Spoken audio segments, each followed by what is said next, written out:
till the day I die. I fill my heart for you. Walau jarang terdengar, namun nyatanya Indonesia juga punya tokoh superhero. Komik asli Indonesia memang sempat berjaya pada tahun 1969 hingga kisaran tahun 1980-an. Saat itu kemunculan komik superhero Gundala Putra Petir dan Godam Manusia Besi laris manis di pasaran yang menyebabkan banyak komikus lain terinspirasi untuk membuat karya serupa. Namun seiring berjalannya waktu, karya-karya tersebut semakin jarang diminati. Komik Indonesia bisa dikatakan benar-benar lenyap setelah tahun 1988. Hingga akhirnya posisi komik asli Indonesia tergantikan oleh manga asal Jepang dan komik-komik Marvel sejak awal tahun 1990-an hingga saat ini. Dan berikut superhero-superhero Indonesia tersebut.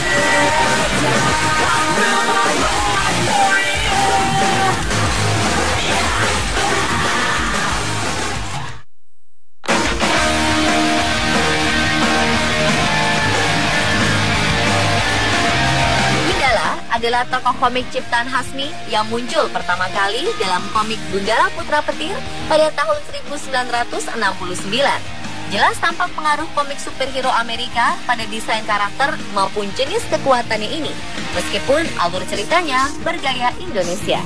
Lokasi cerita sering digambarkan di kota Yogyakarta, meskipun dalam filmnya pada tahun 1982 diceritakan berada di Jakarta. Berawal dari seorang peneliti jenius bernama Sancaka yang menemukan serum anti petir.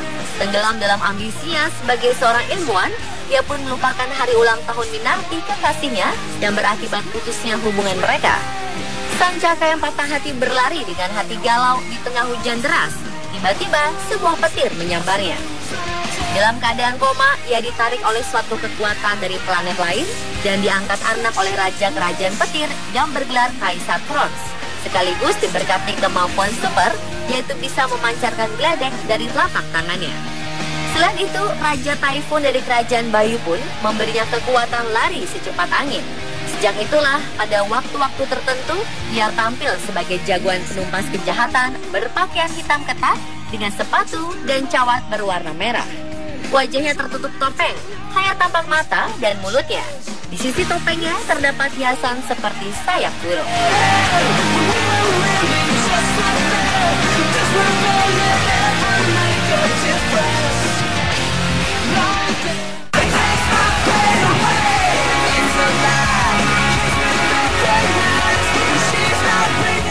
Tokoh superhero berikutnya adalah ciptaan WNS alias Widodo Nur Slamet pada tahun 1969 yang merupakan sahabat Hasmi, pencipta Gundala Putra Petir. Bersama Gundala, Godam menjadi tokoh superhero yang banyak digandrungi oleh anak-anak pada zaman dulu.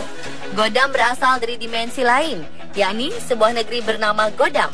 Dia juga merupakan seorang putra bangsawan di negeri Godam tersebut. Namun dikarenakan perlawanannya terhadap kekejaman Ratu Candalani, Godam yang masih bayi menjadi buronan sebagaimana kedua orang tuanya yang dianggap memberontak. Dilihat dari namanya, Godam itu keras seperti palu Godam atau palu yang besar.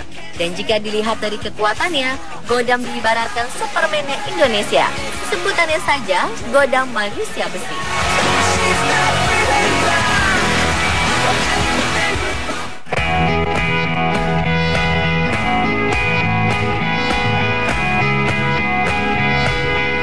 Aquanus juga adalah tokoh komik ciptaan WNS. Komik yang muncul pertama kali dengan judul Aquanus di planet Phoebe pada tahun 1968. Ketika terjadi penyerangan bangsa Burbur ke planet Ziba, putra angkat Raja Sphinx yang masih bayi dilarikan dengan sebuah roket keluar angkasa. Lalu roket tersebut jatuh ke lautan di planet Bumi. Keluarga pemburu paus pun memelihara seorang anak bernama Danus. Bangsa Ziba adalah bangsa yang mampu hidup di darat dan di air, sehingga Danus dapat dengan mudah bermain-main ke dasar lautan. Hingga suatu ketika, saat menyelam di dasar laut, seseorang yang mengaku berasal dari Ziba menolongnya dari serangan gurita raksasa. Orang itu tewas ditembak para penyelam, namun sebelumnya ia memberikan sabuk sinar pelangi kepada Danus. Sabuk ini pun menjadi senjata andalan Aquanus. Nama Aquanus sendiri berasal dari aqua yang berarti air, danus dari danus. Best ones, clear liquor and cloudy eyed.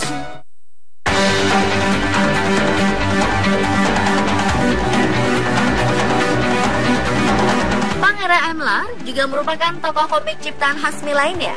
Emlar adalah putra mahkota suatu kerajaan di planet Kovox. Setelah terbunuhnya ayah Emlar oleh komplotan Menteri Talon dan putri kepala perak, Emlar dilarikan oleh pamannya yang seorang ilmuwan jenius. Dan berkat suatu rekayasa oleh pamannya itu, Emlar mempunyai kemampuan elastisitas yang bisa membuatnya mulur seperti karet dalam batas tertentu. Taking you closer to the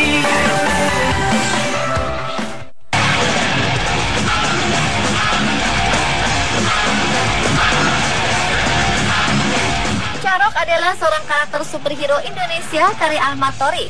Carok diciptakan pada tahun 1992. Nama aslinya adalah Ongko yang berprofesi sebagai sopir taksi. Dia memiliki kekuatan magis untuk mengubah dirinya menjadi seorang superhero. Carok memiliki dua bilah celurit sakti yang panjang. Musuh bebuyutannya adalah si tangan empat dan si bengis.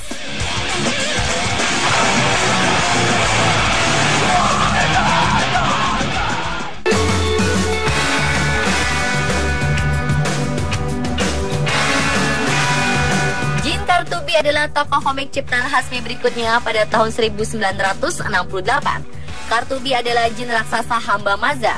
Apabila Maza memerlukannya, ia tinggal menggosok pisau belatinya. Kartubi pun akan segera muncul dengan tertawa terbahak-bahak. Kartubi sebenarnya adalah pangeran di negeri jin yang disebut Kerajaan Menggadun. Ayahnya adalah Raja Mansuklesus. Namun, saudara-saudaranya yang jahat memasukkannya ke dalam botol dan membuangnya. Dia memasuki mimpi Kanigara atau alter ego Maza, sehingga ia akan mengabdi kepadanya dan masuk ke dalam belatinya. Wujud raksasa Kartubi sering digunakan Maza dalam menghadapi ancaman raksasa, seperti Shepros dan siluman-siluman raksasa di Pulau Hantu. Kemampuan untuk terbang sangat dimanfaatkan para superhero yang tidak dapat terbang untuk transportasi udara. help me to decide. Help me.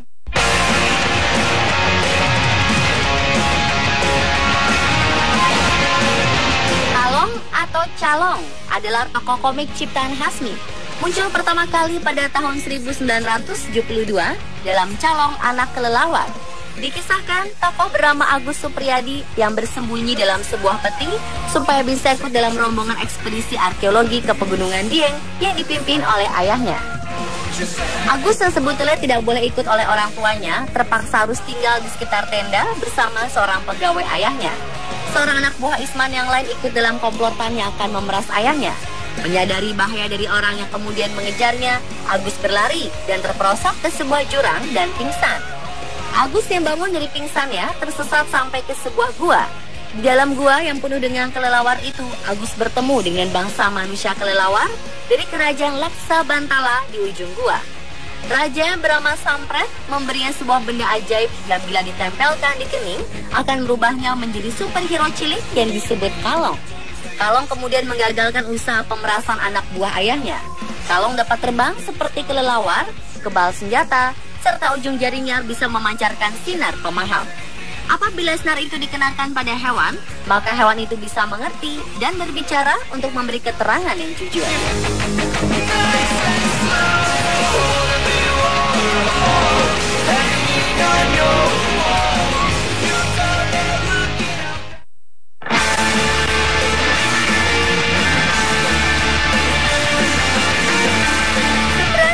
Tokoh komik ciptaan Hasmi ini muncul pertama kali dalam serial Gundala 1000 Pendekar tahun 1974. Tangguh sedang berada di tepi kawah gas beracun di Dieng ketika ada sesuatu yang membuatnya tertarik turun ke kawah. Sebuah pesawat angkasa ternyata telah jatuh ke dalam kawah. Kehadiran benda itu rupanya menetralisir racun gas. Lewat proyeksi 3 dimensi, Othorp, seorang panglima perang yang telah lama mati dalam pertempuran di sistem bintang Kristuti pun berbicara padanya. Dia memberikan Tangguh sebuah kalung yang dapat mengubahnya menjadi seorang superhero yang bernama Sembrani. Sembrani mempunyai kemampuan untuk menetralisir medan magnet maupun medan listrik, menetralisir racun, dan juga dapat terbang.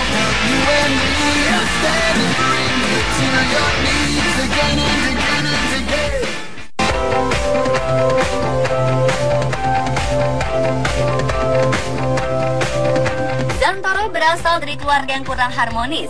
Adik yang bernama Mantoro tinggal bersama sang ibu, sedangkan Zantoro tinggal bersama sang ayah. Sang ayah merupakan seorang pedagang dan ahli dalam pembuatan senjata tajam. Zantoro juga mewarisi kemampuan sang ayah dalam membuat senjata tajam dan juga ahli dalam memainkannya. Zantoro amat benci dengan kejahatan, hingga ia pun akan merasa sangat geram jika melihat tindak kejahatan di depannya. Tak sedikit penjahat kelas teri dan kelas kakap yang berhasil diringkus oleh Zantoro.